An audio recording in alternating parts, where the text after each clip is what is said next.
Los samuráis. Los famosos guerreros de Japón. Contrariamente a lo que se piensa, la cultura del guerrero samurái en absoluto era un asunto exclusivamente masculino. La historia de las mujeres samuráis es uno de los grandes secretos de la historia de Japón. Las mujeres samuráis podían ser tan valerosas y capaces en las batallas como los hombres. Eran leales y honorables y luchaban hasta la muerte por su clan. Investigaciones recientes han demostrado que las mujeres desempeñaron un papel crucial en los campos de batalla. Esta es la verdadera historia de Takeko Nakano, una mujer samurái que en 1868 se enfrentó a un ejército mucho más numeroso en la batalla que supuso el fin de la era samurái.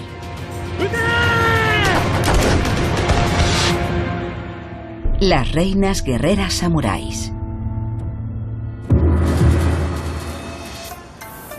Bonitas, sexys y obedientes.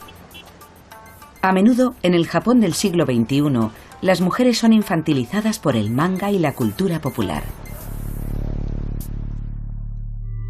Pero en el país de las escuelas de artes marciales, la milenaria tradición japonesa de las mujeres guerreras sigue floreciendo. Y su principal modelo es Takeko Nakano, una auténtica y legendaria guerrera.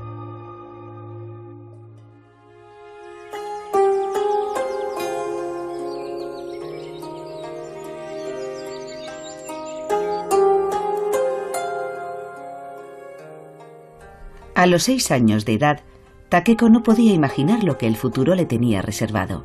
Entonces vivía en Edo, con su rica y aristocrática familia, perteneciente a una de las estirpes guerreras más duras del mundo, la samurái.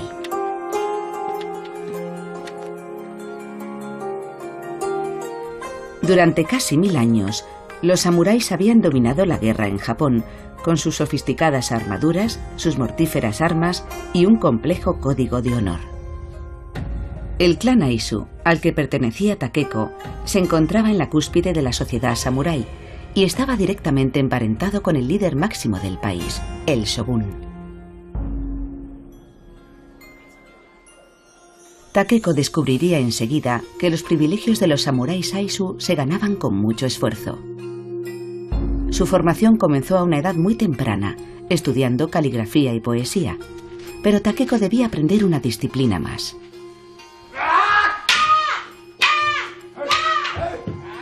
Takeko aprendería a pelear.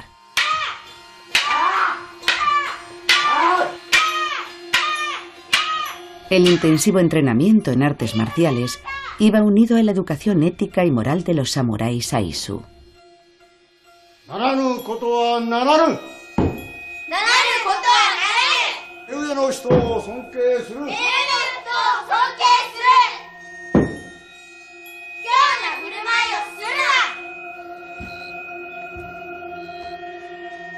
Takeko sabe que, bajo el estricto régimen de la escuela del maestro samurái Daisuke, sus días de infancia han quedado atrás.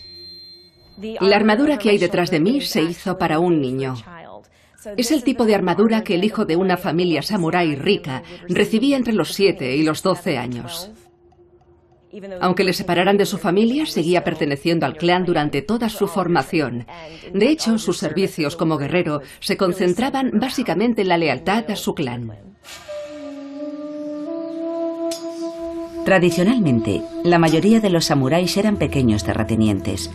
Cuando los hombres partían para luchar por sus señores, las mujeres estaban entrenadas para proteger sus haciendas de los bandidos y de los clanes samuráis enemigos. Takeko era afortunada. Su familia pudo pagarle una buena educación con un célebre instructor de artes marciales, mientras que las hijas de las familias samurái de bajo rango a menudo terminaban sirviendo.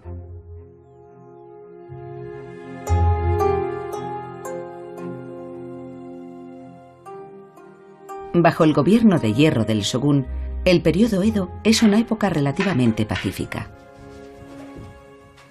Pero el samurái Aizu, siempre alerta, sigue entrenando a sus mujeres. Y en el aula del maestro Daisuke, Takeko comienza a demostrar su talento natural.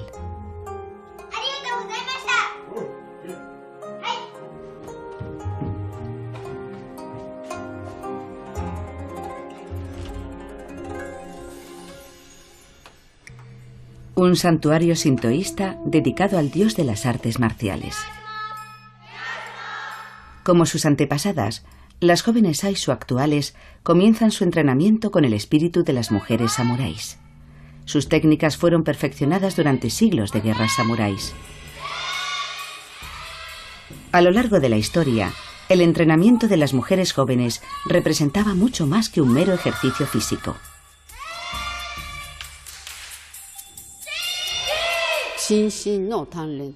Entrenas tu cuerpo y tu espíritu. Aprendes respeto, consideración y modales.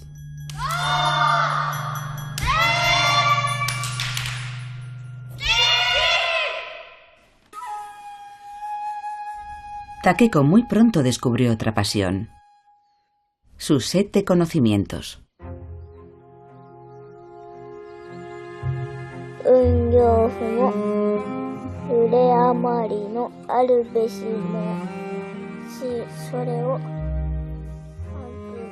Takeko devoraba las numerosas historias sobre las mujeres guerreras japonesas y sobre las emperatrices.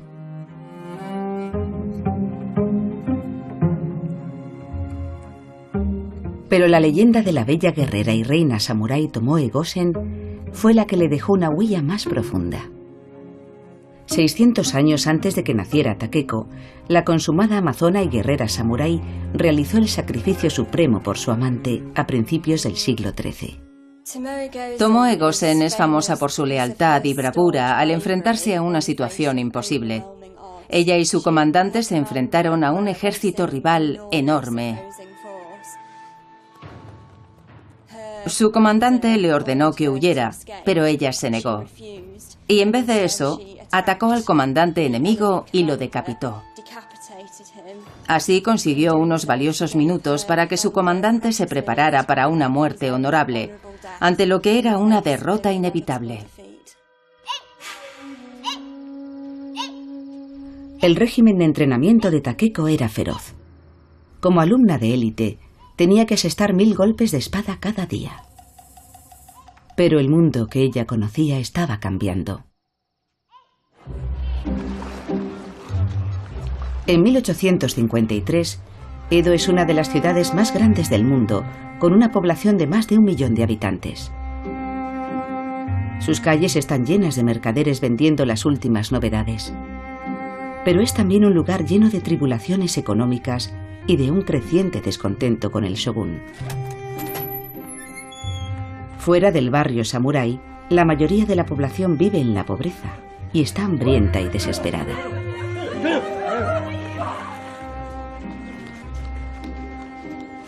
Incluso algunos samuráis de bajo rango viven en la pobreza.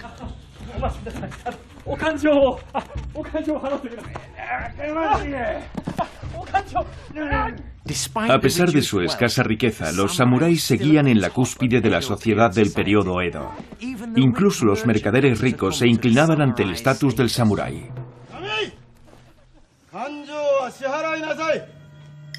Entre los samuráis existía una jerarquía muy estricta. Cualquier ofensa a la madre de Takeko podía suponer la muerte inmediata.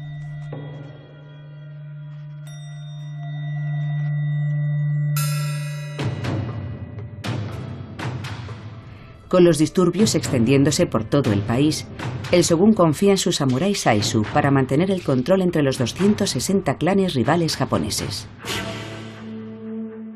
Takeko vivía en una ciudad peligrosa, llena de intrigas políticas, y el descontento se extendía entre los samuráis que culpaban al shogún de las crecientes dificultades económicas.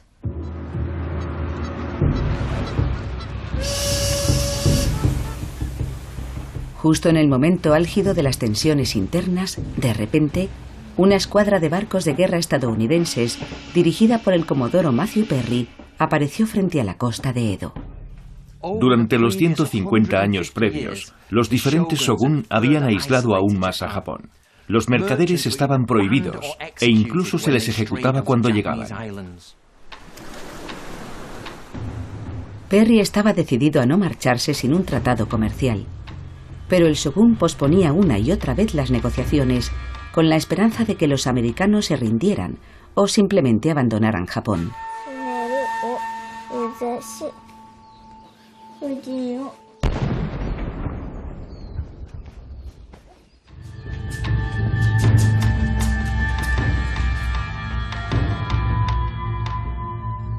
Pero Perry, frustrado, hace una última advertencia al shogun. Dispara sus cañones para demostrar su poder. Los cañones del Comodoro Perry eran mucho más sofisticados que los de los japoneses. Su alcance era mucho mayor y tenían mucha más potencia. La presencia continua de Perry en Edo provoca indignación entre los orgullosos samuráis. Sin capacidad alguna de represalia, el shogun firmó el denostado tratado comercial con Estados Unidos. Los samuráis sabían que o cambiaban sus costumbres ancestrales o serían derrotados por las potencias marítimas que rodeaban Japón. Tras la entrada de Estados Unidos, comienzan a llegar a Japón las flotas rusa, británica y francesa. Todos abren establecimientos comerciales, llevando con ellos las mercancías e influencias occidentales. Su impacto cambió Japón para siempre. A medida que crecía la influencia occidental, muchos samuráis acusaron al shogun de rendirse ante Occidente y de causar la deshonra de Japón. Los Saizu, la guardia personal del shogun, se mantenían alerta ante cualquier señal de rebelión. Mientras, la fuerza y la habilidad de Takeko habían crecido tanto que su maestro Daisuke decide enseñarle la naginata, un arma poderosa que algún día ella manejará con absoluta perfección.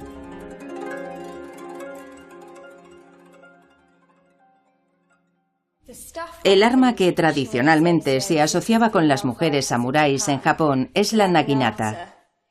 Es un arma muy versátil. Su asta es muy larga y está rematada con una gran hoja curva. Se usaba con movimientos muy amplios para cortar al adversario.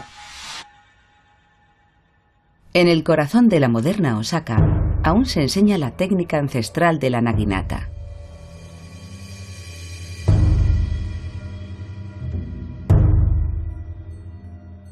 Midori Tanaka es gran maestra en una escuela de artes marciales, en la que enseña un estilo de lucha que no ha cambiado desde el siglo XIV. Mi padre comenzó a entrenarme a los 9 años. Me he preparado para ser la nueva directora de la escuela. Siento mucha presión y responsabilidad todos los días.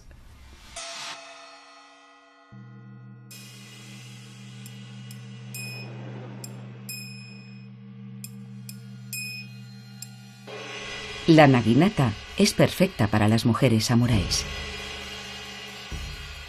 Lo más importante es la habilidad y la velocidad.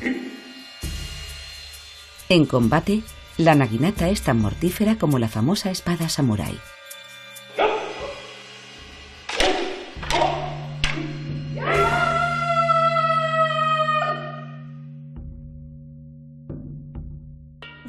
Las técnicas usadas para la fabricación de las hojas de la naginata eran similares a las que se usaban para fabricar las mucho más famosas hojas de las espadas japonesas.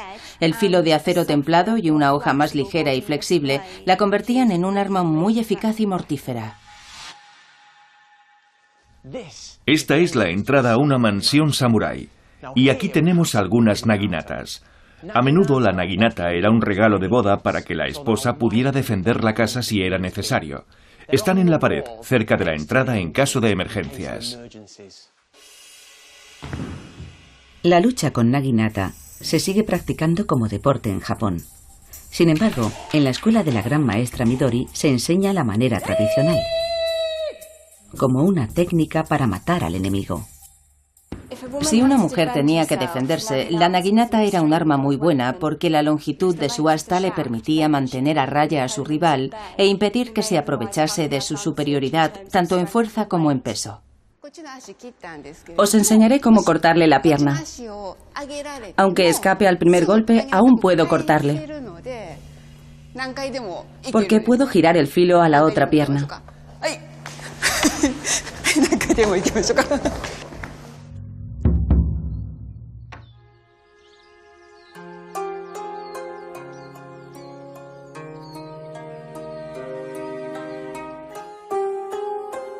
Han pasado 10 años desde que Takeko empezó su educación de samurái. A la edad de 16 años se había convertido en maestra. Una persona educada debía dominar el arte de la escritura y el de la espada. Pero que una niña de 16 años fuera maestra en el uso de la naginata era algo inusual. Pero ella era muy especial. Takeko enseñaba a alumnas más jóvenes como su hermana Yuko, que también asistía a la escuela.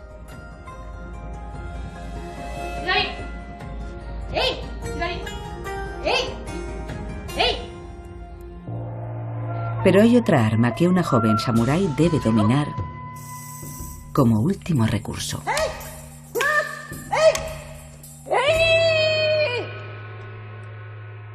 Cuando las hijas de las familias samuráis se hacían adultas, recibían un kaiken o daga.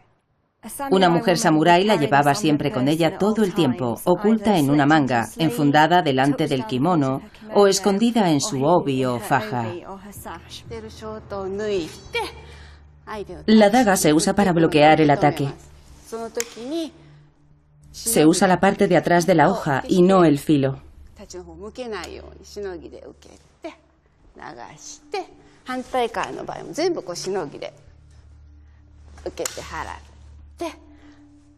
Si bloqueas así, puedes cortarle la garganta a tu enemigo.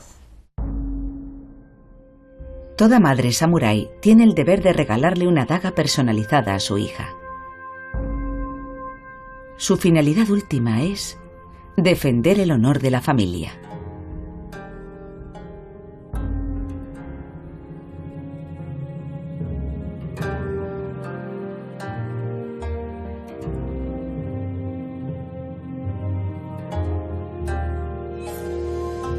El uso más importante del kaiken era asistir en el suicidio ritual para tener una muerte honorable. Las mujeres Aisu de alto rango, como Takeko y Yuko, tenían que estar dispuestas a sacrificarse por su señor, por el clan y por su marido.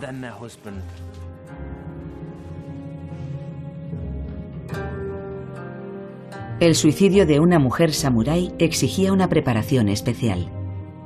Se le ataban las piernas con el cinturón del kimono para asegurarse de que su aspecto sería digno, incluso después de una muerte tan atroz.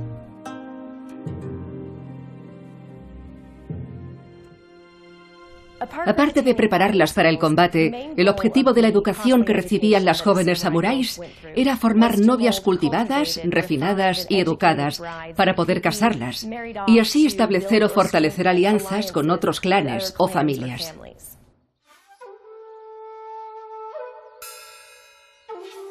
Antes de que dejara la escuela, el maestro Daisuke presentó a su sobrino a la familia de Takeko.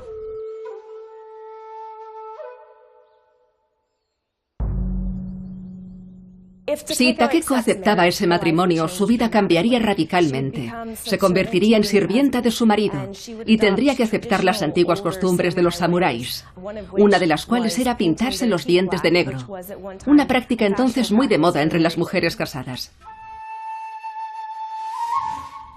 Para la joven mujer Aisu, aquel no era el mejor momento para formar una familia. Los disturbios se extendían por todo el país. Si a Takeko no le hubiera interesado la política, habría sido la perfecta esposa objeto. Era guapa, culta y pertenecía a una poderosa familia samurái. De vuelta en la escuela Daisuke, la joven samurái Aisu tiene que enfrentarse a la ira de su contrariado maestro.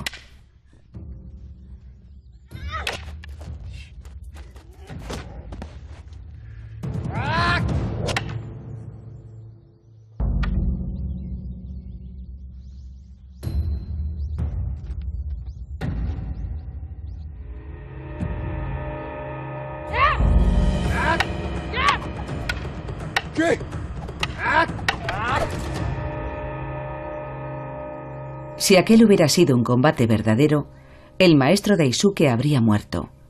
La alumna se había convertido en la maestra.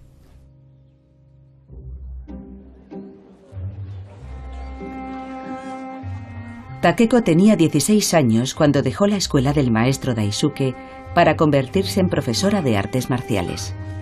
Fuera de la escuela, cuando paseaba por el mercado, Takeko observaba las caricaturas políticas de los forasteros de aspecto extraño. Entre los recién llegados a Edo se encontraba Henry Snell, un antiguo oficial del ejército prusiano de origen alemán, contratado como traductor por la Embajada de Prusia. Por un lado, Henry era uno de los aventureros que habían llegado al nuevo país en busca de fortuna, pero también tenía un lado romántico. Enseguida se enamoró de Japón, se casó con una mujer japonesa y con el tiempo adoptó un nombre japonés. Al principio, a los habitantes de Edo les divertían los mercaderes y diplomáticos occidentales y su total ignorancia de las leyes y costumbres locales. Pero a muchos samuráis les molestaban los extranjeros porque desafiaban a la milenaria autoridad local y humillaban al país con acuerdos comerciales impuestos. En particular, a los samuráis anti-shogun, que consideraban al emperador japonés una marioneta de los diablos extranjeros.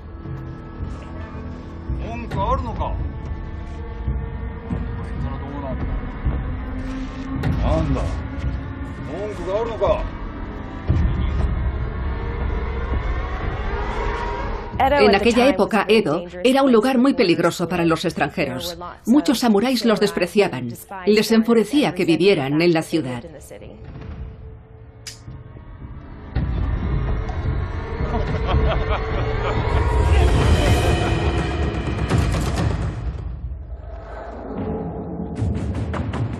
Los ataques contra los extranjeros y los funcionarios del gobierno se hicieron cada vez más frecuentes, y los samuráis rebeldes comenzaron a desafiar la autoridad del shogún. Se manifestaron portando la bandera del emperador, que era un cargo hereditario y sin poder real, que tenía su sede en Kioto. Era un enfrentamiento entre dos fuerzas, los clanes del emperador contra los hombres del shogún. Los samuráis Saizu de Takeko permanecieron leales al shogún y se prepararon para la guerra. Los samuráis Saizu se tomaban muy en serio la educación militar. Ellos construyeron esta enorme academia, una de las más grandes del periodo Edo. Aquí vivían más de 1000 estudiantes y sus 200 profesores. Los orgullosos miembros del clan Aizu se consideraban a sí mismos una élite guerrera y cultivada, casi al mismo nivel que la familia del shogún. Imaginemos este lugar bullendo de actividad. Los samuráis se entrenan con la espada, el arco, montan a caballo y disparan sus armas. Fue aquí donde se forjó su reputación como una de las fuerzas mejor entrenadas de Japón. Los samuráis Saizu construyeron una piscina de 150 metros. Lo hicieron para entrenarse para la guerra en el agua y para aprender a nadar con su armadura de samurái. Uno de los ejercicios que realizaban era llevar una bandeja con sopa, manteniéndola fuera del agua mientras avanzaban. La razón por la que lo hacían no era solo aprender a mantener el mosquete seco, sino también aprender a apuntar y disparar con pulso firme.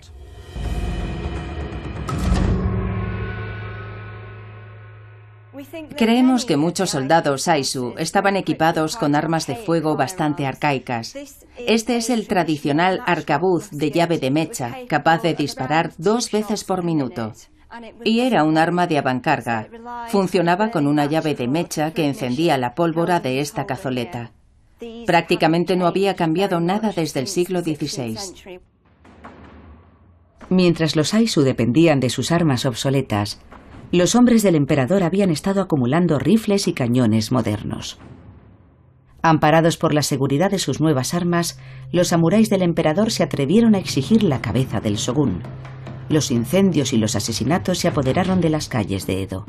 El shogún tenía que responder y reunió un ejército de 15.000 soldados dirigido por sus guerreros Saizu para destruir la fortaleza de los rebeldes en Kioto.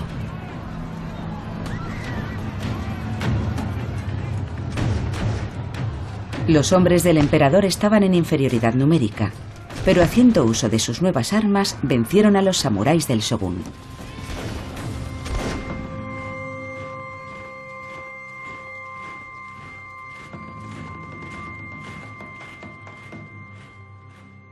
El Shogun está acabado. Uno tras otro le abandonan todos sus antiguos aliados. Son los Aizu quienes crean una alianza con los clanes del norte para enfrentarse al emperador. Tras la derrota, el Shogun, presa del pánico, huye a Edo en barco. El victorioso ejército del emperador marcha sobre la capital y Edo se rinde rápidamente. Todos los samuráis Aizu que habían sobrevivido se reagruparon en el norte para preparar la batalla final contra el cada vez más poderoso ejército del emperador. Pero aún quedaba una esperanza. Henry Snell, que había dejado su puesto de traductor en la embajada de Prusia, acudió al rescate de los desesperados Aizu para ofrecerle sus servicios. Este es un fusil Spencer. Algunas fuentes sugieren que el ejército imperial poseía muchos. Lo más importante era que se trataba de un fusil de repetición. Su recámara se alimenta a través de este depósito de la culata y se amartilla y dispara de forma manual. Eso significa que puede disparar 15 balas por minuto, una ventaja abismal si lo comparamos con los modelos más antiguos. Henry tenía un plan para importar los fusiles que tan desesperadamente necesitaban los Aizu. El bando del emperador había sido mucho más rápido a la hora de adquirir armas occidentales. Sin embargo, los Aizu intentaron ponerse a su nivel con la ayuda de Henry a través del cercano puerto de Niigata.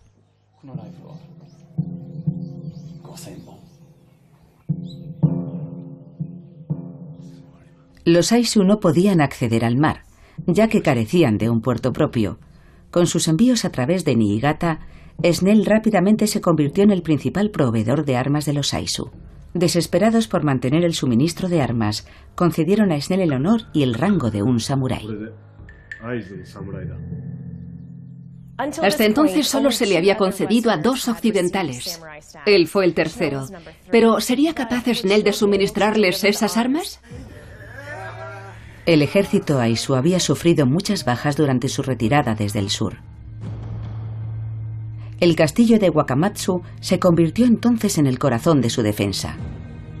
La princesa Teru, hermana del señor de la guerra Aizu, tuvo que confiar en un ejército formado por niños, ancianos y 600 mujeres samuráis. Normalmente, las mujeres como la princesa Teru, que procedían de familias samuráis de alto rango, no participaban directamente en la guerra, pero se ocupaban de algo muy importante: organizar la defensa de los castillos. Tradicionalmente, las mujeres defensoras apagaban incendios, cuidaban de los heridos y preparaban la munición. Pero ante la inminente batalla, las mujeres tuvieron que completar las filas de su mermado ejército.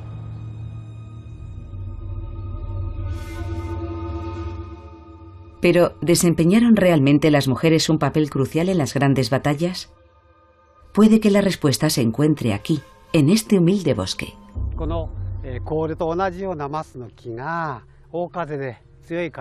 Un día, durante una fuerte tormenta, cayeron algunos árboles como este. Entre la tierra removida se encontraron muchos cráneos. En la guerra samurái el objetivo es coger la cabeza del enemigo y colgarla en lo más alto, como un trofeo. Las cabezas trofeo, capturadas en la batalla, eran exhibidas después para desmoralizar al enemigo.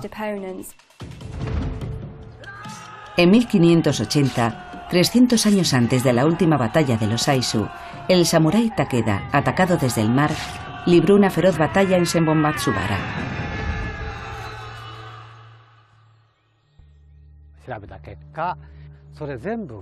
Todos los huesos eran de adolescentes o de adultos. El 30% de los esqueletos eran de mujer. Un tercio del ejército estaba formado por mujeres. En los asedios a castillos es normal encontrar huesos de mujeres y de niños. Aquí no había ningún castillo. Las mujeres vinieron aquí a luchar y a morir.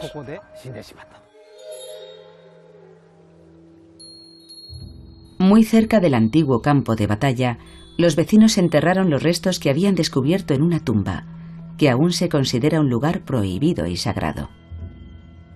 Incluso hoy, los vecinos siguen temiendo al espíritu de los difuntos que perdieron sus vidas aquí hace siglos. Lo siento, pero la comunidad nos ha pedido que no nos acerquemos más. Tras el descubrimiento, los arqueólogos forenses japoneses buscaron esqueletos de mujeres soldado en otros campos de batalla. En todos ellos, los resultados fueron los mismos, confirmando que un promedio del 30% de los esqueletos encontrados en los campos de batalla eran de mujeres. ¿Por qué entonces la contribución de las mujeres samuráis a la guerra ha pasado desapercibida durante tanto tiempo? Su participación en las guerras en Japón no se documentó durante mucho tiempo y permaneció casi invisible durante siglos. El honor y la gloria solían estar reservados a los guerreros. Tras la caída de Edo, los Aizu se reagruparon para asegurar sus líneas de suministro. Snell estaba al frente de una unidad del ejército Aizu. Su misión era asegurar la llegada de los cargamentos de rifles a Niigata.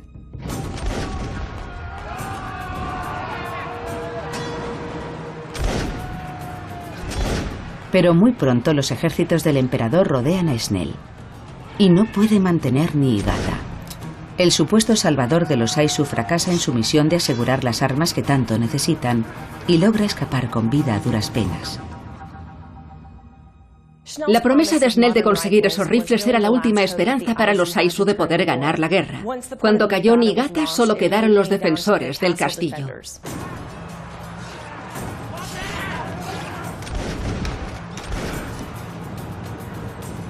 El ejército del emperador avanzó por el interior de la provincia de Aizu en dirección a la capital, Wakamatsu. Corrían rumores de que los invasores violaban a las mujeres Aizu y las vendían como esclavas a los extranjeros. Muchas mujeres huyeron a las montañas. Otras, incluidas las esposas de los oficiales Aizu, se suicidaron. Y lo hicieron para evitar la violación y la humillación y para preservar su honor.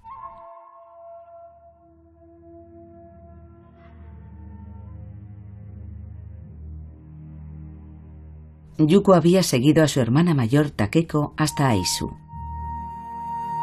Estaba desesperada por lo que podría pasar.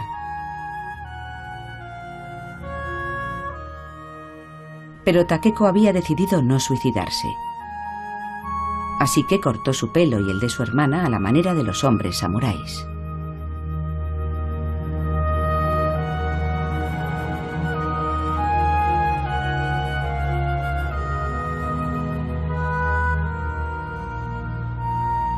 Las dos hermanas lucharían por la supervivencia de su clan.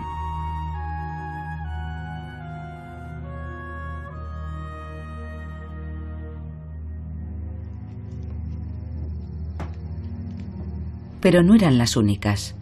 En Wakamatsu, la capital de Aizu, la pericia de Takeko con la naginata atrae a otras mujeres samuráis de la localidad, todas decididas a luchar.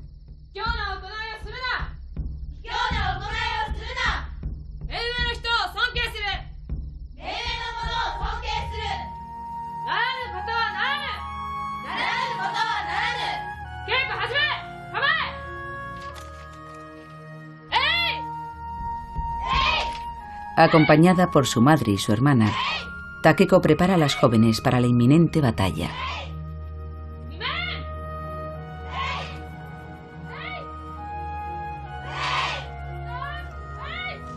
La princesa Teru sabe que las mujeres samuráis de Takeko están dispuestas a sacrificar sus vidas.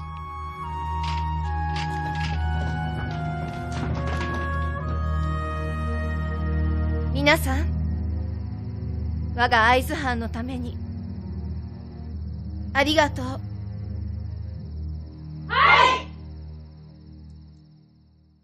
Con el enemigo acercándose, muchas mujeres y sus familias escribieron poemas mortuorios.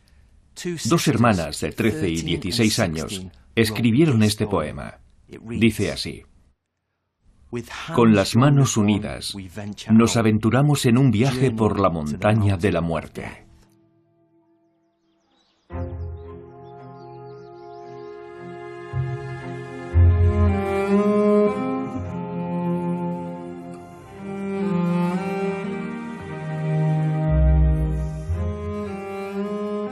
La tradición samurái exigía que Takeko y Yuko escribieran sus poesías mortuorias, dejando un último mensaje en caso de que fueran a morir.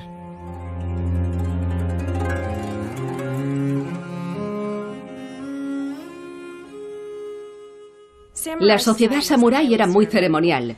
Los rituales mortuorios preparaban al samurái para lo que consideraban una muerte honorable.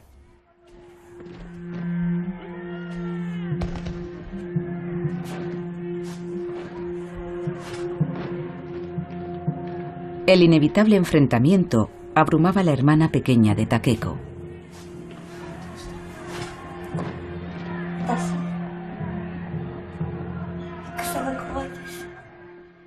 Y como guerreras Aizu, hicieron un pacto: no morirían humilladas.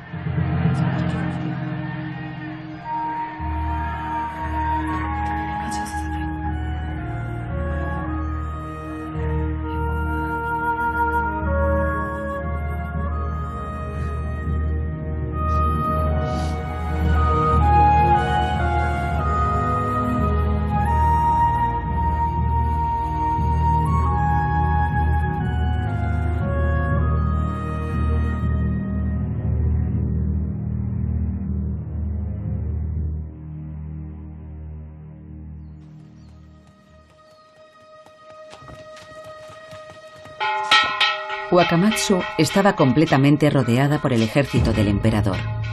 Finalmente la batalla comenzó. 5.000 Aizu mal armados contra una fuerza de asedio formada por 15.000 soldados. El ejército del emperador bloquea todos los accesos al castillo. Es necesario salir y romper ese bloqueo. Y Takeko reúne a sus mujeres para unirse a lo que queda del ejército Aizu.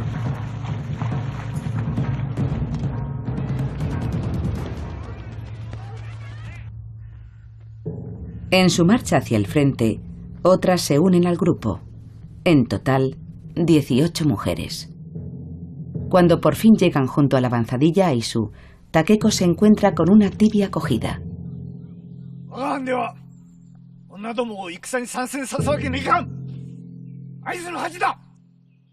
Como mujer samurái, Takeko tiene que obedecer las órdenes del comandante.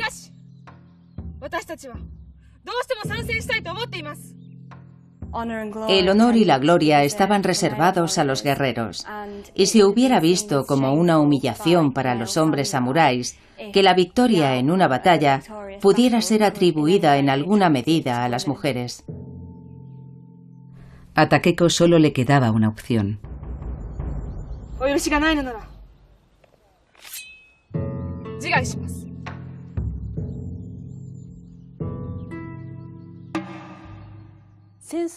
En casos extremos, a las mujeres se nos permitía luchar.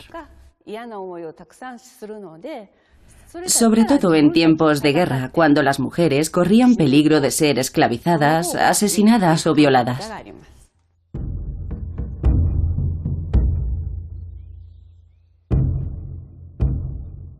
Al día siguiente, las mujeres de Takeko por fin sumaron sus fuerzas a las de los hombres Aizu. Pero el ejército del emperador había cortado el camino de vuelta al castillo. El 10 de octubre de 1868, las mujeres Aizu sabían que iban a enfrentarse a un ejército que tenía armas de fuego.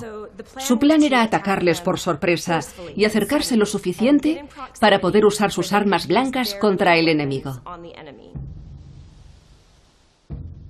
Mientras el ejército Aizu con las mujeres de Takeko se enfrentaba al enemigo, otras 2 unidades atacarían por los flancos y así atravesarían sus filas y regresarían a salvo al castillo. Las mujeres debían saber con seguridad que aquella era una misión suicida. Tal era la superioridad del enemigo.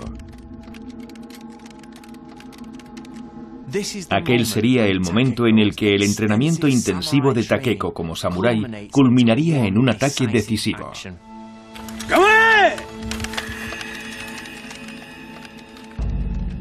Takeko y su unidad tenían que esperar a que el enemigo disparara.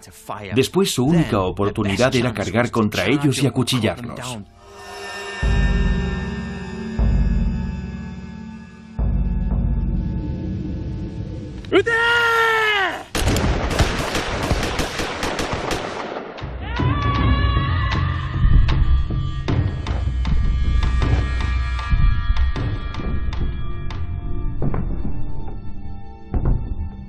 Lo más impresionante del ataque fue que estaban armadas solo con armas blancas tradicionales y se enfrentaban a armas de fuego modernas.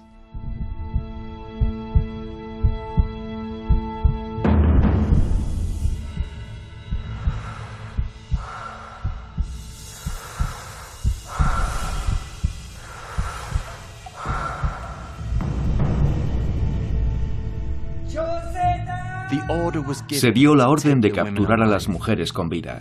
Eso, combinado con cierta inexperiencia de los soldados, les permitió atravesar el campo de batalla y entablar un combate cuerpo a cuerpo.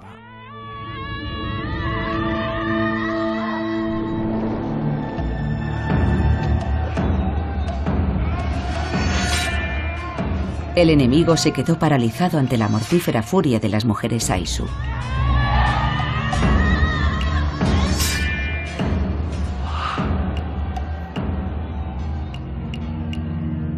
Debemos intentar comprender lo valientes que fueron.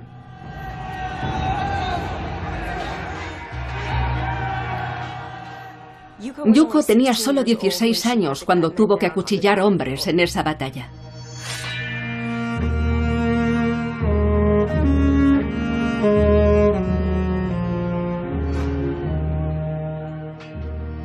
Según las crónicas Aizu, Takeko causó estragos entre las filas enemigas. Eso la convirtió en el principal objetivo.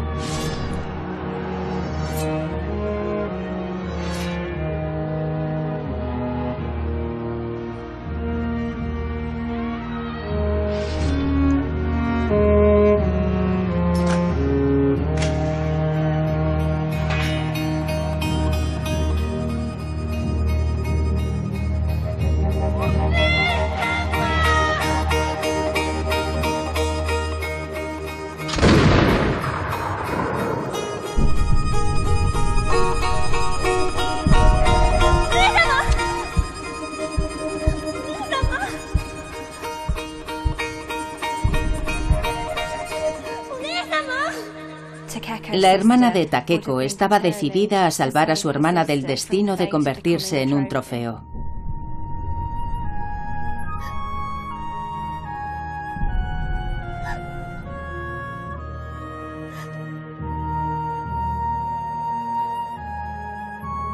Yuko tenía que hacer algo impensable: cortarle la cabeza a su propia hermana.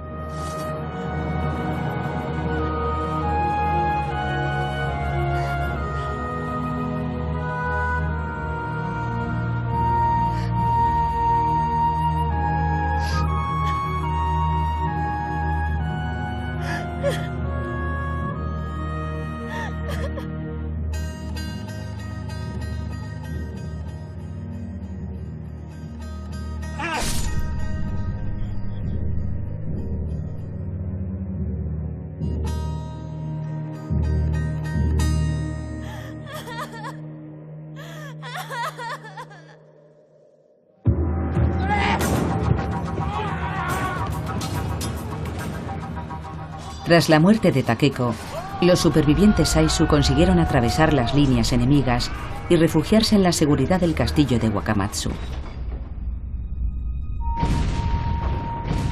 Pero la guerra estaba perdida. Más de 50 cañones disparaban contra el castillo día y noche.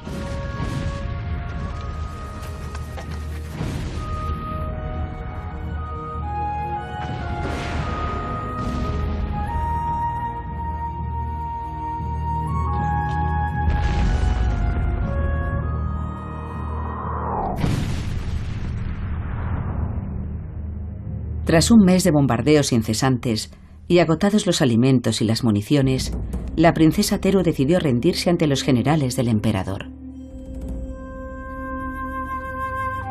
Pero antes de la rendición, la princesa dio una última orden. Que limpiaran el castillo hasta que quedase inmaculado. Cuando entraron en el castillo, los vencedores descubrieron algo horrible. Más de 230 mujeres Aizu habían preferido suicidarse antes que caer en manos del enemigo.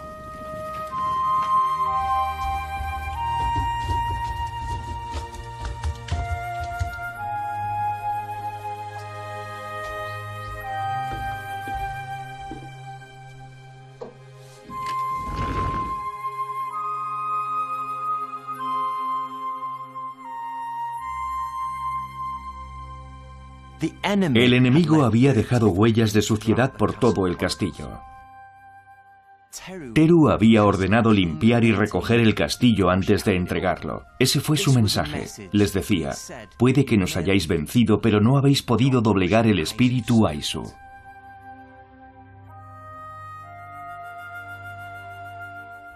El asedio al castillo de Wakamatsu marcó el final de los 1000 años que duró la era samurái. Los nuevos gobernantes abolieron los privilegios de la élite samurái y ordenaron que entregaran sus célebres espadas. El shogun perdió todo su poder. Y los supervivientes Aizu fueron enviados al exilio, a las tierras yermas del norte de Japón.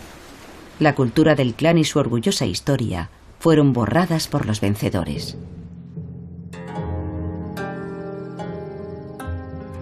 ¿Pero qué fue de Yuko?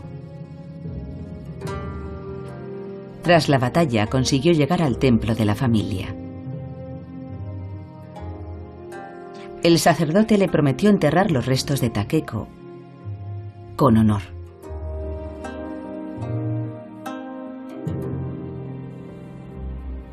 $40 años después de su muerte, Japón había dejado de ser un país aislado y atrasado y se había convertido en una sociedad moderna e industrial.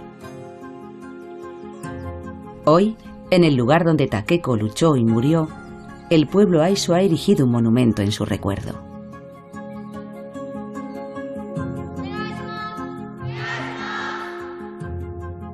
Takeko Nakano es reverenciada por generaciones de mujeres jóvenes Aizu que viven sus vidas de acuerdo al espíritu de sus antepasadas. La última batalla y el poema final de Takeko son el orgullo de Aizu. En Aizu veneramos su memoria. Si hubiera vivido en aquella época, habría luchado por mi clan y por mi familia.